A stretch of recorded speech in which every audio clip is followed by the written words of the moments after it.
tama ba ni nga kung wala ang Katoliko wala ang Biblia? I mean kamo gyud nasuwat. Tama ba? Yes ba? Yes na sa categorical. So, makaingon sakto. Nga naman, kay wala man ang Ginoo niingon nga paghimo mong Biblia. Niingon si Kristo tudloe sila sa tanan nako gisugo kaninyo. Wa man sa ingon nga ihatag ang Biblia. Kabubuton sa mga apostoles nga magsulat. Then gi-compile ni Saint Jerome, gi-compile ni Saint Damaso, o gihinganlan nila a Biblia ni Saint Siricius. Sila may nagbuot ana. Wala man nagisugo sa Ginoo. Unya gibutangan nila, ginganlan nila Biblia. Tapos butangag chapter, butangag verse. So, wa pa may sikta ato. Aron na ay mahibasa mo nang makaingon ta. Sakto tungod sa Iglesia Katolika na ay mabasa nga Biblia. Kanang old and new. So, mo tay tubag. Salamat old and new. Ya na. Kining Pastaron. paglansang kang Jesus Christ asa ni nasuwat sa old or new? Ano bang kamatayon niya ba sa old to or new? So, mabasa nimo Ayay. nasa New Testament. Pero wala pa man na nasulat ang mga kasaysayan ni Kristo. Gi-preserve pa na sa mga apostoles. Bali, ang pagtudlo sa mga apostoles, wala pa sila nadala Biblia. Oh, pero mabasa nimo sa New Testament tungod kay ang mga apostoles nagsulat naman. Pero sa man nagsulat og ang mga apostoles 52 AD na human 100 New Testament. So gisulat nila kanang gisaysay ni Jesus Christ kanang mga panghitabo about ni Jesus Christ ug sa mga apostoles gisulat nila ang mga tudlo ni Jesus Christ. Una mabasa nimo.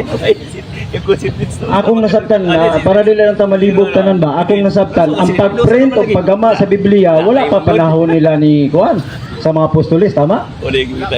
So wala pa kay nasulat pa man na sa mga kanang mga papyrus. Sulat nila sila sa mga kanang parchment, kanang mga panit sa mga kahoy, sa mga bato, isulat nila.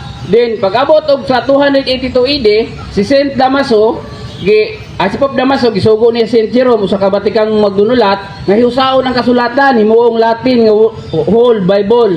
Then gisulat ni Saint Jerome, gi-declare nila nga pulong sa Dios. Gideclare na inspired of by God, Word of God, 397 AD, mo to nga, o gitawag og Biblia, Biblia, ni Saint Siricius. So, mo na siya. Wala ba katong print kay, ulay ba man nila na-discover ang printing, pero nanay kasulatan, nanay ng mga nasulat sa nga nagkalain-lahing mga paagi. Isulat sa mga apostoles, aron gani ang pagsulat gani ni San Pablo dito sa Corinto, lahi iyang tumong dito naghisgot about Eucharist. Ang pagsulat ni San Pablo dito sa Efeso mahitungod sa pagtuo dito sa Hebrew lahi. O nga ang ubang mga community lahi-lahi ang mga pagsulat nahibal-an na lang sa tibok simbahan sa diyang gihiusan na sa Iglesia Katolika ang kasulatan. Yang siya nga ang pagsulat daw kuno wala pang Biblia niya itong higayuna. Ipabasa na ko ni. Basahan ni ikaw basa. 1 Corinthians chapter 15 verse 3. Basahan pa din. Diba, wa ko na ingon wala pa ang Biblia. Wala pa printing ang imong pangutana ganina. Wala pa printing press. Ang akong giingon ganina, nasulat na pinaagi sa parchment, mga panit sa kahoy, mga bato, nasulat kanang papyrus, kanang panit sa mga kining mga hayop. Ay pa nilag hiusa sa tuig 282 na human 404 AD ni Saint Jerome. Gihiusa gihimong usa ka libro o gitawag nila Biblia ni Saint Siricius. Sulti manggod nimo ganina, imong gipa-emphasize ba nga kung wala lagi ang mga Katoliko o kung wala ning Katoliko, walay Biblia. Yes. Maunay atong punto. Gipangutana ta ka kung ang nakasulat ba sa bagong tugon, diha ba na sa bagong ang nasulat about ni Jesus Christ sa iyang kamatayon, diha ba na sa bagong tugon? Kay wala may Biblia. Wala may Biblia. Karon doon na may verse ipabasa na ko nimo. Basa, ikaw mo basa o ako'y mo basa? Ba, ikay basa o, basa pa liyogo. 1 Corinthians 15:3. O, ilaw. Oh. Okay, pumunta na. So translation na ni siya. Sige, King James na. King James. Nadi. Translation na ni siya ha. King James. Ulahi raman King James sa 1611. Niabot. Basa lang. Diba? O, basahan na to. Sa. Pero basahon na to ang Biblia nga naay ni Leobstadt, imprimatur. Wala pag Biblia. Pero basahon na ko ni kay mamingin mong hatag. 3:16. Asa naman to? 3:16. Nice. 16. Oh, kana. Oh, kana 3. For I delivered unto you first of all that which I also received, how that Christ died for our sins according to the scriptures. According to the scripture. Oh, scriptures man lagi. Oh. Okay. Kung mapamatudaan ko nga ang Biblia scripture. Ano, dada lang. Para kaduda mangguta dala. Kamu mangil. Ayaw sa pangilog. Ang pinakapunto nako diri ba? Nga ingon sa Apostol Pablo, si Jesus Christ namatay according sa scripture. Okay? According sa scripture. Pero ingon mo ganina nga ang kamatayon ni Jesus Christ gilista diha sa New Testament nga mao'y gihimong Biblia sa Katoliko. Sa to pa recorded ang kamatayon ni Jesus Christ during wala pa Biblia nga hinimo sa Katoliko. Amen. Ay sa wala pa. Humanasa ko. Oh, dali.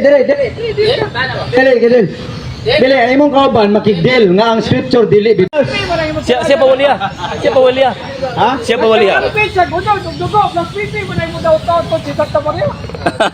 Lolo. Inyo, pagtulon na, inyo, ranayo, pag-ilapot sa katulon. Ala, nago na si bro. Na to maila bro nga. Ang andong kayo, tunon Oh. ninyo ha.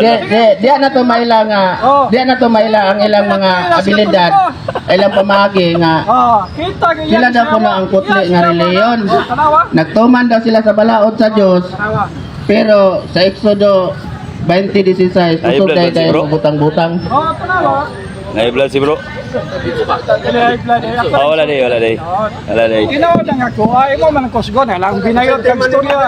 Tuwa de ka de, tuwa na na.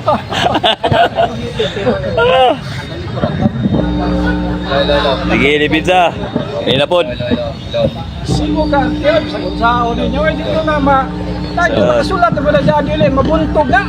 Sunod yun. Hello, mayang hapon mga igsong Kristo. Hinang inyong igsoon. Inaan mo na sa Usaka, sakop sa Katolika. Pastangan man yung tirada. So, naminaw man ko ganina sa mga pastors, mga nagkalaylahing mga pagtuo, nga puro man sila ni claim nga sila kunoy nagsunod sa tinuod nga agitudlo ni Jesus Christ, tinuod nga nagsunod sa Biblia, tinuod nga nagsunod sa Ginoo. Una, ang atong Ginoo nagtukod man sa iyang katawhan.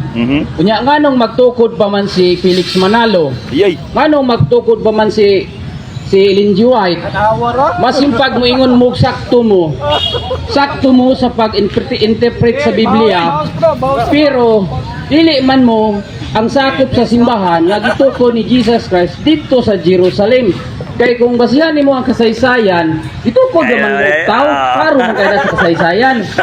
Naman na sa Biblia ra ba sa kaning Si Bro Ralph. Isaiah, Job 8:8 nga hinumduman nato ang kasaysayan, read the history books and see. Kunya makita nato sa kasaysayan, i-google nato, the true church of Christ is the Catholic Church. O kinsa man mo nga musupak sa nagsulat niya ng mga history. Naaba mo'y credibility ka nga kana sayop na. Unsa man mo'y credibility kanang Video credibility niya, ipasa rin. credibility ha. Nganong moingon mo sayop na. Pwede ba ya mo makuha na kanang moingon mo kanang gisulat sa mga historian sama ni kanang Dr. Saidi nga the church is the Catholic Church. Unya kung sakto mo paghimo mo history. Pero narapod na sa laha laging simbahan itago. Na Mormons, na sila kaguling ng history. Na other outside sa ilang church, dili sila mo history. Pero sumala sa kasaysayan, ang Iglesia Katolika mo ang iglesia nga gituko ni Kristo. Unya, Sa Biblia, Mateo 16:18, si Kristo nagtukod man og simbahan. Dili man nato na ilimod. Leader na si Pedro. Niingon si Kristo, Mateo 16:18, ikaw Pedro, og ibabaw ni ining bato tukurong ko nga akong simbahan. O niingon si Kristo, bisan gani ang ganghan dili gayud makabuntog niini. Meaning ang simbahan sa Ginoo di gyud na mawala. Kay kung unsay gisulti ni Kristo, dili na siya masayop. Sa mga gibuhat ni Kristo nga maayo ang buta, maayo. Mahunong ang unos, mahunong. Kanya, ang bakol pag maingog tindog, makalakaw. Dili na pwede nga pag maingog tindog, makalakaw. Mawala. Dili masipyat. Kay kung unsay gisulti ni Kristo, matuman yun na. Pag niingon si Kristo sa iyang katawan, ako maguban kaninyo hangtod sa katapusan sa kalibutan. So nagunuban yun na siya hangtod karon. Kaya wa pa manahuman ang kalibutan. Unya, anong daghan kamo mukliman mo nga kamo ang sakto. Kamo ba di ay ang nagsubay, naikutay, dito sa mga apostolis nga sumala sa Biblia, sa Mateo 16:18, si Kristo nagtukod diya sa mga apostolis ug ang iyahang mga tinun-an ug ang iyahang katawhan gibinlan niya sa tanan niyang mga kasuguan. Tuod kon Biblia ang hisgutan. Agay.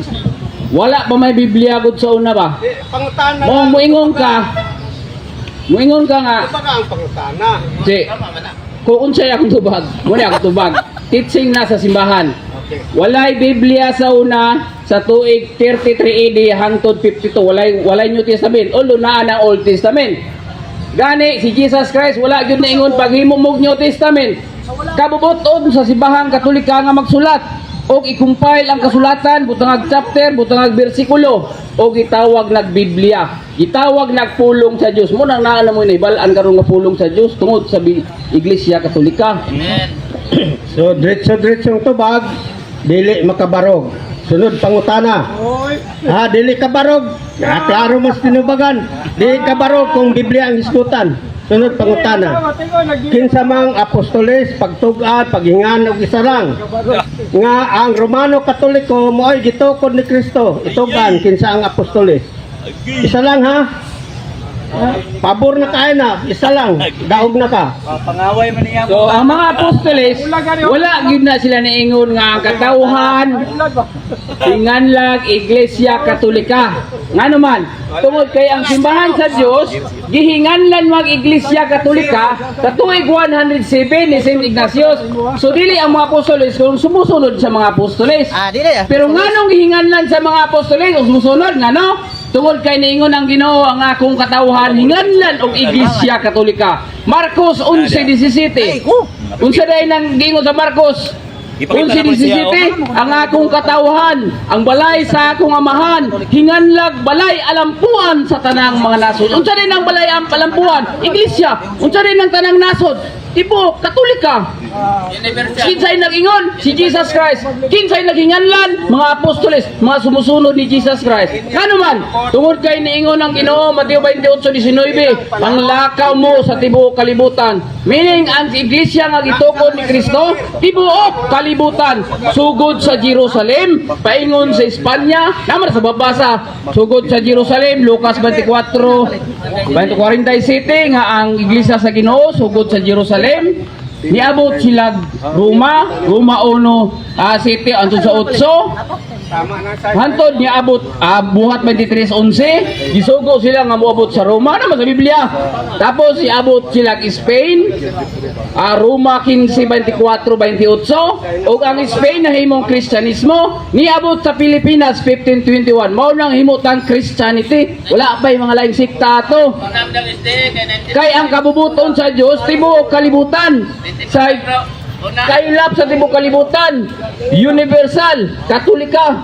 O ang dili letra por letra ang Katolika, apan ang kahulugan na sa Biblia. So mo to'y tubag sa na na. Kaning mga tawhana, nagpatakal na nagyaw-yaw. Kani bang ang pangutana ini, naglito sila universal. O, tala lang. Kanang universal ba mabasa ba sa Biblia? Ayay. Basa ko nun ng universal. Yawan na. Dili kay word, kuan man na. Kalitutan man na. English ba na? Ang kanang English, kanang universal nga words ba? Basahin ako sa English kung na ba universal. Litra por litra na may Bible English. Ay, mga hinungdan di ka mao. Ah. Ang pangutana ni, mabasa ba? Ah. Di man na mabasa. Baka kang ilang gitudlo. Yay. So, naay mga translation yun nga mabasa universal. Unsa rin ang universal sa English, unsa rin na sa Bisaya, tibuo kalibutan. Kabubuton sa Dios nga ang iglesia sa Dios tibuo kalibutan. Kay gusto sa Dios nga maluwas ang tanang katawhan.